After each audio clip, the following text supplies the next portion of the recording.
ეხლა სულ რამდენიმე თვის შემდეგ, რაც ისრაელმა, ლიბანმა და შეერთებულმა შტატებმა წარმოადგენეს უკვე ისტორიული ჩარჩო მშვიდობისთვის, რომელსაც ლიბანში ძალთა ბალანსის შეცვლის პოტენციალი აქვს.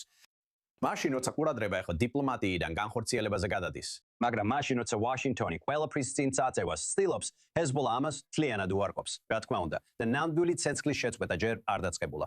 აი ეს არის ამბავი. ისრაელმა და ლიბანმა პარასკევს ვაშინგტონში ძალიან პერსპექტიული და პოტენციურად ისტორიული შეთანხმება გააფორმეს, რომელიც შეიძლება ორ მეზობელ ქვეყანას შორის 10 წლეულების კონფლიქტს ბოლო მოუღოს. მაგრამ როგორ ხორციელდება ის ადგილზე? ჩარჩო შეთანხმება ჰეზბოლას სამხრეთ ლიბანიდან განიარაღებასა და გამოყვანას ავალდებულებს, ხოლო ისრაელის ძალები ეტაპობრივად დაიხევენ უკან. შეთანხმება ქმნის ორ საპილოტე ზონას, სადაც ისრაელის თავდაცვის ძალები უნდა გადასცენ თავიანთი პოზიციები ლიბანის არმიას და დააგვირდნენ, როგორ გაუმკლავდება ის ირანის მხარდაჭერილ ტერორისტულ ჯგუფს. მაგრამ ერთი მთავარი პრობლემა არსებობს. ჰეზბოლამ ამას არასდროს დათანხმდა. ლიბანის პარლამენტის სპიკერმა და ჰეზბოლას მოკავშირემ ნაბიჰ ბერიმ განაცხადა, რომ შეთანხმება ამ ფორმით არ გავა და არ განხორციელდება. ჰეზბოლა, როგორც მოსალოდნელი იყო, უარს ამბობს უკან დახევაზე. ტერორისტული ჯგუფი აცხადებს, რომ კვლავ ერთგულია ცეცხლის შეწყვეტის შეთანხმების, თუმცა ისრაელს არაერთ გზის დარღვევაში ადანაშაულებს და აშფრთხილებს და აფრთხილებს, რომ იტოვებს უფლებას დაიცვას ლიბანი. თავის მხრივ ისრაელი აცხადებს, რომ მისი ოპერაციები ჰეზბოლას მიერ შეთანხმების დარღვევებზეა მიმართული. ისრაელის თავდაცვის ძალები აცხადებს, რომ კვირას სამხრეთ ლიბანში ჰეზბოლას 3 სარდლობის ცენტრი დაარტყა. მას შემდეგ, რაც ისრაელის მიერ შექმნილ უსაფრთხოების ზონაში ისრაელის ჯარებზე თავდასხმები გაგრძელდა. ისრაელის ძალებმა ასევე გაანადგურეს ჰეზბოლას მთავარი მიწისქვეშა დრონების ობიექტი მაჯდალ ზოუნის სოფლის ქვეშ, სადაც 650 ფუტიანი გვირაბი გამოიყენებოდა ირანული წარმოების დრონების ასაწყობად, შესანახად და გასაშვებად. ამასობაში აშშ-მ უკვე დაიწყო განხორციელების ზედამხედველობა. ლიბანური მედია იუწყება, რომ აშშ-ის ცენტრალური სარდლობის მეთაური ბრედ კუპერი დღეს ბეირუთში იმყოფება, რათა განიხილოს შეთანხმების შემდეგი ეტაპი მას შემდეგ, რაც გავრცელებული ინფორმაციით ის ისრაელს ეწვია. ისრაელმა ხელი მოაწერა ჩარჩო შეთანხმებას, რომელიც ასახავს ჩვენს სურვილს ლიბანთან მშვიდობის დამყარების. მშვიდობა უსაფრთხოებაზე უნდა დამყარდეს.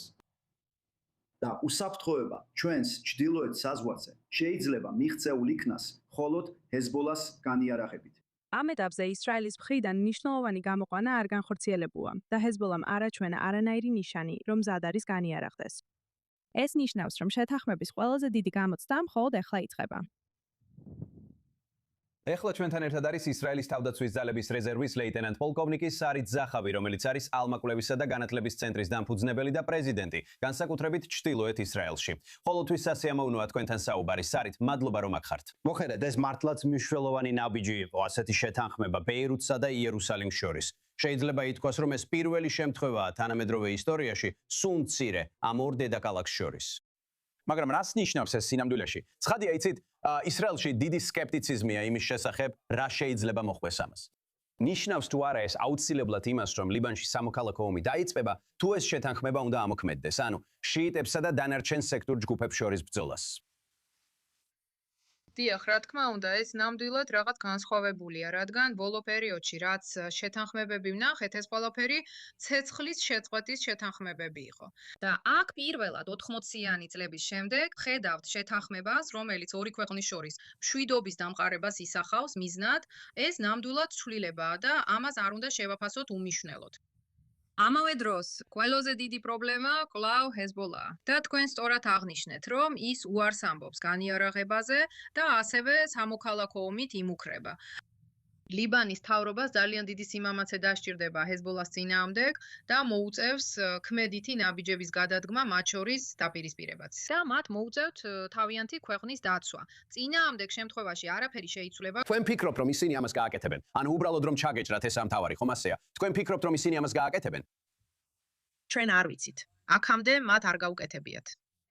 ძირითადად ეს იყო განცხადებები, მაგრამ კიდევ ერთხელ თვითონ ის ფაქტი, რომ ისინი მზად იყვნენ ასეთი შეთანხმებისთვის, რომელიც აშკარად აღიარებდა ისრაელის სახელმწიფოს არსებობას, ეს ცვლილებაა ტრადიციული ლიბანური პოზიციიდან, რომელიც ნებისმიერ შეთანხმებას, მშვიდობის შეთანხმებას ლიბანთან, პალესტინის საკითხს უკავშირებდა.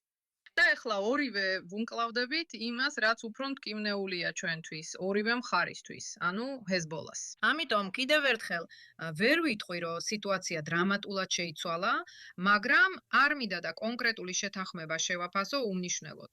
ეხლა რაც შეეხება ადგილზე არსებულ ვითარებას, შეთანხმება საუბრობს პილოტ ზონებზე, რაც ჩემი აზრით კარგი იდეაა.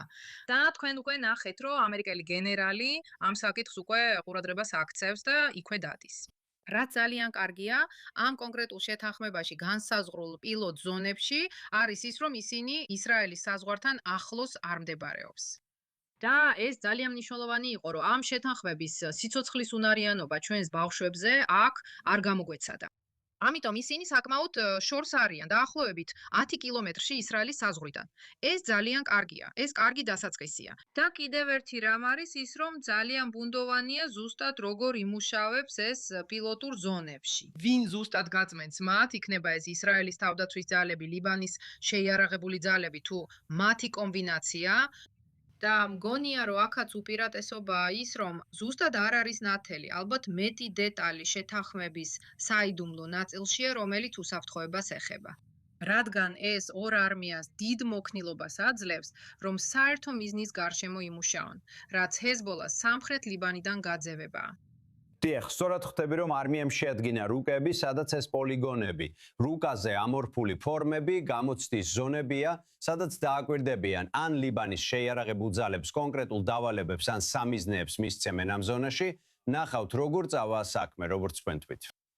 ალბათ უფრო მნიშვნელოვანია ვიცით, რომ არმია ისრაელში საკმაოდ ძლიერია, მაგრამ როგორ იღებენ ამას ჩრდილოეთის ცხოვრებლები? ეს განაახლებს აი ეს სტრატეგიულ იმედს, ან უნდა ვთქვა სტრატეგიულ თუ პოლიტიკურ შესაძლებლობებს პრობლემის გადაჭრისთვის. მე ვფიქრობ, რომ ჩრდილოეთის მცხოვრებლებს უკვე 20 წელზე მეტია აქვთ იმედგაცრუების გამოცდილება ლიბანის მთავრობასთან დაკავშირებით. ლიბანის მთავრობასთან დაკავშირებით.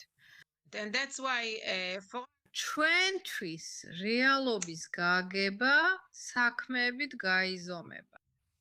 რასაც ლიბანის მთავრობა რეალურად შეძლებს ჰეზბოლას წინააღმდეგ, რეალურად შეძლებს იმის უზრუნველსაყოფად, რომ ჩვენ იქ არ ვიყოთ. და ამავე დროს, რას შეძლებს ისრაელის მთავრობა თუ ლიბანის მთავრობა ვერ გაართმევს თავს, რაც ნამდვილად ერთ-ერთი ვარიანტია ჰეზბოლას მხრიდან სამოქალაქო ომის მუქარის პირობებში. ამიტომ აქ ატმოსფერო მოლოდინისა და დაკვირვებისაა. მოდით ვნახოთ, როგორ განვითარდება მოვლენები და რა მოხდება განხორციელების პროცესში. და მე ვფიქრობ, ძალიან ბედნიერი ვარ იმ ფაქტით, რომ პირველად ეს არის შეთანხმება, რომელიც არ მოითხოვს ისრაელისგან ჯერ გასვლას და შემდეგ ჰეზბოლას განიარაღებას. ჯერ ჰეზბოლას განიარაღება და შემდეგ ისრაელის გასვლა. და ვფიქრობ, ეს ასევე არის გასაღები, რომ ამჯერად ყველაფერი სხვანაირად გავაკეთოთ, მიუხედავად იმ ფასისა, რომელსაც ვიხდით, იმის გამამის გამო, რომ ისრაელის თავდაცვის ძალების ჯარისკაცები ჯერ კიდევ ლიბანში არიან. ნახე, ეს ნამდვილად ჭკვიანური გეგმა ჩანს. ეს მაინც როგორც შენ აღნიშნავ, ქვეყნებს შორის ურთიერთგაგების მემორანდუმია, რომელიც დეტალურად ასახავს, რომ ისრაელს არ აქვს პრეტენზია მათ ტერიტორიაზე და ამცირებს რისკებს, როგორც აქ აღნიშნე ისრაელის მხარისთვის, ნელი გასვლა და გააზრებული ნაბიჯები. სარით ზაჰავი, მადლობა რომ ამ მნიშვნელოვან მოვლენაზე ჩვენთან ერთად იყავით. მადლობთ.